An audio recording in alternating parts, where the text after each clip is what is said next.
But we know the ECHR is integral to the Good Friday agreements. It's absolutely integral. Yeah. If we simply get rid of it and we don't use it anymore, it's going to destabilise Ireland. Ireland and the nationalist community wanted rights that were enforceable beyond Stormont, beyond Westminster. That's why we have to have the ECHR and the Good Friday Agreement hand in hand. So can I just...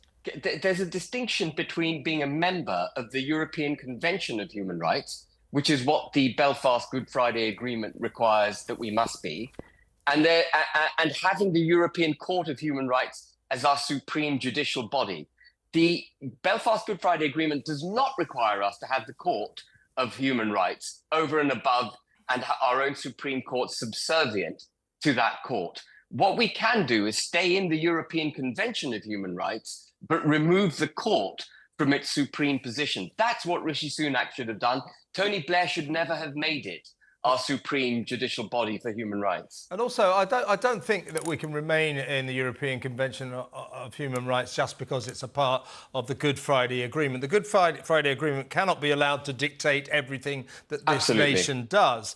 And what I'd like to say about the European Convention of Human Rights is what the hell do we get out of it? For example, it enshrines the right to a fair trial. It enshrines the right to privacy. Are we saying that if we left the ECHR that suddenly we wouldn't have fair trials and we wouldn't have a right to privacy? It is a load of platitudinous rubbish that we could easily institute on ourselves, if you see what I mean. Well, Kevin, we've always had those laws. It was the Europeans who had trouble giving people a fair trial and upholding basic family values and life in the United Kingdom. It was the Europeans for whom the ECHR was created, and the sort of lefty lunatics who accuse the United Kingdom of potentially becoming a pariah state if we leave the ECHR are just, frankly, completely wrong. Well, as I say, the contention of those who oppose the idea of us leaving the ECHR is that if we left the ECHR, suddenly Britain would have no human rights and no commitment to human rights. Winston Churchill, from Great Britain, was one of the architects of the European Convention on Human Rights, which, by the way, was drafted because of some of the atrocities that were committed during the Second World War. So this is an organisation that is based on something historical, and I don't think it works in the modern age. So I think we should leave and take the planes off. Why not? Absolutely. Yeah, I mean, the planes can take off the minute you remove the court as our supreme judicial body, but we should leave the convention too. It doesn't serve a purpose any longer.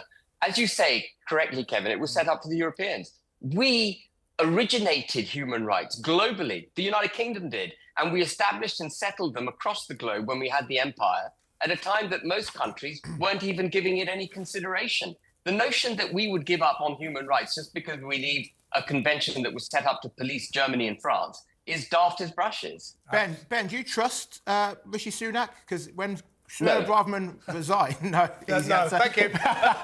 When Suella Braverman resigned, in her resignation letter, she said that Sunak had promised her he would make amendments and put in measures to override ECHR legislation, and then she accused him of betrayal for not doing it. So essentially, maybe Braverman has been proved right this whole time. Braverman is absolutely telling the truth in her letter, because you might recall she was the architect of the Illegal Migration Act. And when the Illegal Migration Act was being drafted, which was the tail end of 2022, beginning of 2023, she was at pains to say that we must get the wording in this act right. It's a sort of last chance saloon, and we must make sure that the wording of the act removes the ECHR from being able to block us. And that act, the bill rather, took months and months in the drafting in order to try and get that right. And then when it went through the various passages through the Commons and the Lords, lo and behold, actually the Secretary of State was required under the act to take guidance from the ECHR in determining what she or he does. So Rishi Sunak completely overruled her. Rishi Sunak, I don't trust him one bit. He doesn't take his validation from the British people. He takes his validation on the global stage from those he rubs shoulders with in the G7, UN, World Economic Forum, and so on. Look at the friendliness and the amorous hug he gives Macron every time he sees Macron. Macron is more gets more love from Rishi Sunak than the British people do, and that's my problem with Rishi Sunak. It's a problem I think we all have with him. He's never seen a globalist club that he didn't want to be a member of, including Exactly. the ECHR. If it's international, Rishi's there. Moving on, if you don't mind, Ben, I don't know if you've seen this mega poll by YouGov, which predicts a very grim wipeout for the Tories at the next election, that they'll actually get... Oh, what a tragedy. Yeah. Well, I'm going to come on to you in a minute. That they'll get even fewer seats than they did when Tony Blair had his landslide victory in 1997. But this is what I wanted to ask you. This poll also predicts that Reform UK will get 0 seats. Do you hold with that? And if you are going to get 0 seats, no seats whatsoever, why is that? Because I'm looking at the polls, you're getting quite good support, aren't you? Yeah, we are. And the thing about a poll is it's at a point in time. And what you need to look at is how the polls have changed over the last 3 years. There was a gap 3 years ago between us and the Conservatives of 35%. We were at 1% and they were at 36%. Last year, in October, we were polling 5%. In Wellingborough, when I stood in that by-election, we got 13%. We're now polling at 16%. And the gap now between us and the Tories is about 3 or 4%, maybe 5%, depending on which poll you look at. So we are surging in the polls and the Tories are collapsing. And the thing about first past the post is you get very few, if no seats, when you're polling below 20%. You might get some if you're the Liberal Democrats because you set up your party machinery quite cleverly. But it's difficult to get seats below 20%. If we can break the 20% mark, and we're heading towards it fast, every percent above 20% is going to result in significant number of seats coming to Reform. This ship is still sailing. We have the political winds in our sails, and it is the Tory party that has effectively run aground. And we will be overtaking them, I'm pretty confident, in the next few months in the polls. And then you will see a historic change in voting habits. But Ben, I feel the Tories, they are a sinking ship, but that's of their own doing. If Reform were not running at all, the Tories would still be losing. I don't think having Reform there is going to... Some people are saying you're handing Keir Starmer the keys to number 10.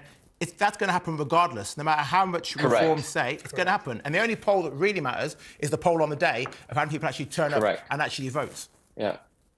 I couldn't agree more. I mean, Labour are almost certainly going to win. The key thing for Reform UK is to be a genuine, long-term alternative to what is a uniparty in Parliament now. The policies of the Conservative Party and the policies of the Labour Party are very similar, except Labour would do everything significantly worse in the same direction as the Tories do. What Reform UK offers, well, it's true. It's true. If you think immigration is bad now, you wait till Keir Starmer takes over. If you think taxes are too high now, you wait till he takes over. He's going to drive that the UK ship further aground. But what Reform offers is a 180-degree handbrake turn on the policy direction that this country is taking. We will physically stop the boats in the Channel and turn them round. We will reduce taxes on the working and middle class by removing this fiscal drag into higher and higher tax rates for people. We will cut taxes on private business, small businesses, and sole traders. We will ditch net zero, which is so expensive, again, mostly for the working and middle class. We will promote private enterprise. We will bring back aspiration into our society. We will go for wealth creation rather than wealth redistribution. These are things that a Conservative party should be doing, but they've forgotten what it means to be Conservative. The only real choice between the uniparty that sits in Parliament for the electorate is a choice between them and Reform UK. We're the only sensible choice, frankly. And you said earlier, Ben, that if you get to the point in the polls where you're 20% or above, you believe that will translate into seats. How many? Significant. How many? Well, it depends on where you are, but every percent, it depends on how the vote breaks, which constituencies and, how it happens. But it's disproportionate. The number of seats you get for every percent above 20%. It's a kind of logarithmic scale, if you see what I mean. And would you worry, Ben, as has been hinted or as was discussed last night on the Sun's programme, never mind the ballots with the Prime Minister, the prospect of him teaming up with Boris on the campaign trail. Would that worry you? No doubt you lot would say, well, if you vote for Boris, you'll have windmills and solar panels coming out of your backside, so you'll be paying about £20,000 a month for your energy bills. Yeah, let's not forget what Boris did to this country. He didn't get Brexit done. He instituted net zero. He put a border down the Irish Sea. He's hitched us at the hip to EU regulations that have been so damaging for this country for 40 years.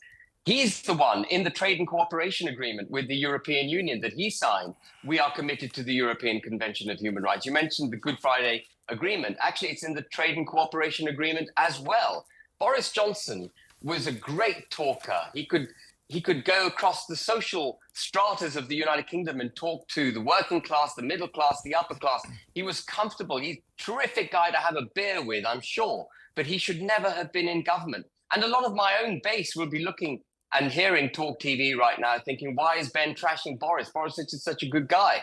But it's because what Boris says and what Boris does are two totally different things. Anyway, Rishi Sunak and Boris Johnson are never going to be on the same podium together. Yeah, Boris can't bear Rishi and Rishi can't bear him. Ben, however unlikely it is, I've got to ask your mate Nigel Farage, what if he was to go across the Tories and it's him and Boris campaigning with Sunak? Is that a winner for people? Well, the problem with the Tories is the Tories. I don't think even Nigel joining the Tories really helps addresses the issue. The problem with the Conservative Party is twofold. It's got the one nation load of parliamentary MPs. I think they number, 150 or so. So a very significant number of their parliamentary party are basically Liberal Democrats. The one nation Tories are Liberal Democrats. They hate Brexit. They hate low tax rates. They don't want they don't want private enterprise to be promoted. They want the government to interfere in our lives to an ever increasing extent. That's one nation Toryism. They're Liberal Democrats. They should get out of the party. Getting them out of the party is very difficult because of the second problem the Conservative Party has, which is its central office, which is completely infiltrated with the Liberal Democrat style of thinking. So, our parliamentarians are incredibly dumbed down and devoid of original thought, pretty much. And that's why they've become a sort of unit party. Liberal Democrats effectively running the Conservative Party, and Liberal Democrats obviously running the Liberal Democratic Party. And then you've got the Labour Party, which is, those policies squared, complete nutcases. I've always wanted to know what on earth the Lib Dems are for. And I mean, going back about 70 years. What exactly are they for? I just don't know. I know what their driving force is. They're terrified of ever being in government. We're going to go to break now, Ben, but I want you to hold this thought. My question to you is, I believe Nigel Farage might be reform's ace in the pack. When is he going to put his head above the parapet and start campaigning for you? Because that could change the dial. If he's just going to celebrate his 60th birthday all the time,